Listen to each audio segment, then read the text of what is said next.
Greetings and salutations. I hope you guys had a great 4th of July weekend, for those of us in the United States, that is. And for people in other parts of the world, I hope you just had a great weekend in general.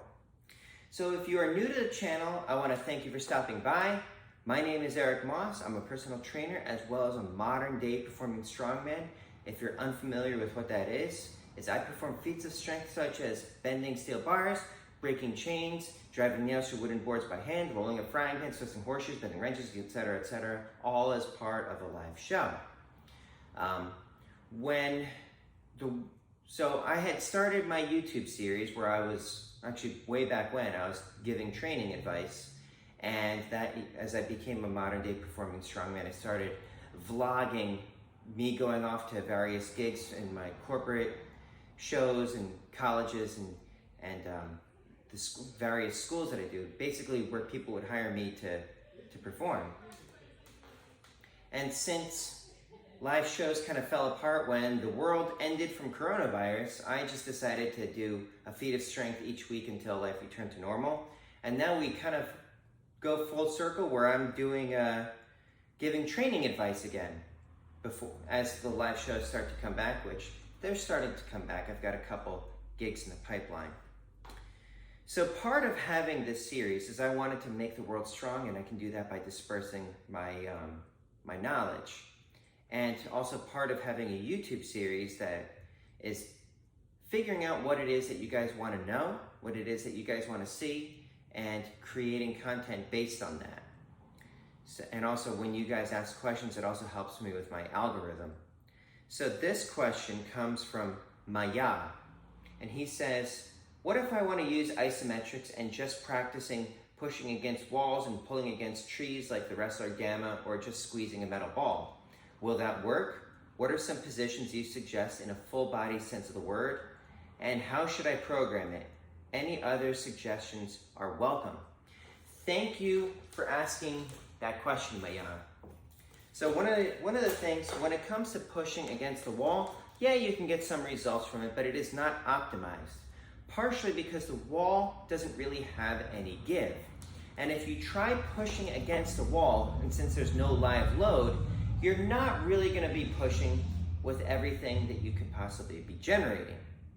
You need to have a little bit of a give, and you want to be able to put it into a position where there's only where you can put the whole of your being against it. I can't push against a wall with the whole of my being, but as an example, I can push down on this thing with the whole of my being. This is a steel bender's helper, which is basically a really tight, wound up bit of parachute cord, which looks like something else. So because it has a little bit of give to it, it resembles a bit of a live load, which kicks on other things that might be left untapped when you are not pushing against something that has a bit of give. That goes into play also with that metal ball that you were talking about, or with the tree. Now going on that tree, it sort of depends on what kind of tree it is, because some trees give a little bit, and it also depends on what it is that you're using. Now there's a legend that comes in the judo culture where the person used to try to practice ippon seoi-nage, which is that shoulder throw, by attaching his martial arts belt to the tree. Now there's just a teeny bit of give to that martial arts belt, which could potentially simulate having a live load with just having that little bit of give. Now, if you saw my previous video with that iso chain, the homemade iso chain that is, I had, let's see, where did I leave it? Oh, it's right here.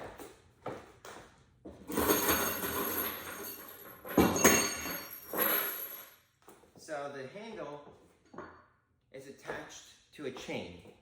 The chain doesn't really have much give, but I attach this loading spring on it. This is one of those ones that you use for porch swings. So it's meant to handle very heavy loads, and it has just a little bit of give to it. When you feel it's starting to give way just a little bit, it allows a couple more things to kick on until it reaches that point where you can't move it anymore. And that's when you're really putting the whole of your being onto it. Now, as for programming it, it depends on what it is that you're trying to achieve. This is a basic rule when it comes to any kind of exercise programming is, what do you want? And it comes into play with my motivational speech, is figure out what you want, do what it takes to get there, right? So, if the goal is just pure strength, I recommend 6-second contractions. If you're trying to put on size, maybe hold it for a bit longer, but there's going to be some inhibition knowing that there's going to be like a 10, 15 second, 20-second set ahead of you. My goal is primarily strength-based, so I try to stick within that like 3 to 4 to 5 sets of 6 seconds. Now, one of the things with that is you want to vary it. You're not going to want to do the same thing every time, otherwise your body, it gets stale and your body just stops adapting to it. Now that comes into play with the angle of the joint that's being trained. When it comes to just full body strength, you're going to want to train multiple angles so that you're not strong at just one end of it, you're strong at the entire thing. When it comes to me performing feats of strength, as an example, with this bar that I'm pushing against with everything that I've got, I don't need to go very far because the greatest strength gains tend to happen within 30 degrees of the joint angle that's being trained. Bending this to the full bend is usually, well, with that particular position, is usually within that 30-degree mark. So then I don't have to really worry about the angle of it so much, because I'm just trying to get strong in that angle. That I don't need to get strong up here specific for the feats, although I do like to be all around strong. Now, for getting a full body strength workout, what I would recommend you do is I would pick up that Ultimate Isometrics book by Paul Wade, because I have a copy of that on my Kindle. It's a very good book. There's a lot of information in there. And even though it's a bit of it's like a salesy thing for trying to market that ISO chain that's been put out by Dragon Door, you can still get phenomenal results with an ISO chain that you just build yourself. I don't tend to measure how much force output that I'm putting in, because I sort of like not knowing. I can feel, it's one of the things also with me is I try to be very in tune with what's going on in my body. So if I'm in the middle of a 3-second set, I like to try to be aware of it on my own when I'm not quite giving it my all, and make sure to consciously make an effort to put more power into it that I can. Plus, that whole measuring thing works with the ISO chain. There isn't really a method that I found that can measure the force output for pushing down on that steel bar, or for crushing down on a short bend that I am unable to bend at the moment, or for the horseshoes, or for the various things that I'm doing. You know, like, I guess I could put a Creighton scale on my belt. Maybe I should try that one day. For the chest expansion, that is.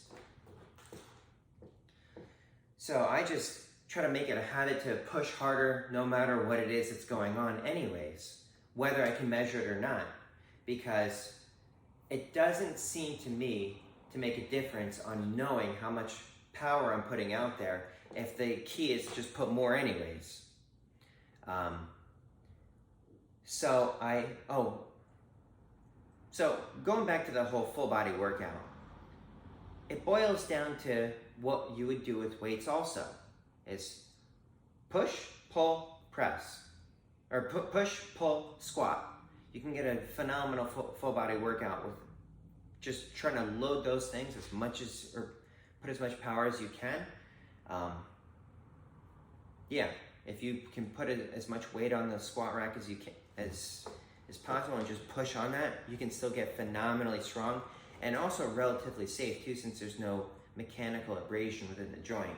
Same thing with, you can do curls or rows or overhead press like that as well, or you can just push against steel bars on your thigh like I do, or some variation of all of the above. But the key thing is listen to your body. If you feel yourself holding back more, maybe dial it back a bit. Maybe you're overtraining. If you find yourself tired all the time, maybe you're overtraining. Try not to overdo it and see how your body's responding to the training and take it from there. But anyways, that is it for today. I hope I answered your question. If you guys have any other questions about my training methods, whether it's isometrics or weights in general or feats of strength or anything involved with something that you think that I am knowledgeable in, please drop it in the comments below. That helps give me ideas for content generation, and it also helps me get found by that algorithm, which someone had mentioned before that I've got 5,000 subscribers but only X amount of views. So I'm trying to rebuild this channel by giving you guys what you want. But in the meantime, please stay happy, stay healthy, stay strong. Please stay safe, everyone. Eric Moss, over and out.